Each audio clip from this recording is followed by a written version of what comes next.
Welcome. In this quick tutorial we are going to show you that how to add multiple videos on TikTok. It's super easy and we will make sure you get it right.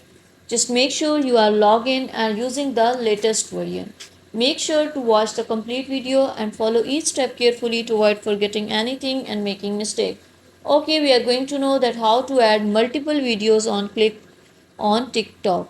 First of all, you have to click on the TikTok app. Now click on the plus mark, click on the upload icon and select any of the videos which you want to combine. Multiple videos you can select. Now you have to click on the next.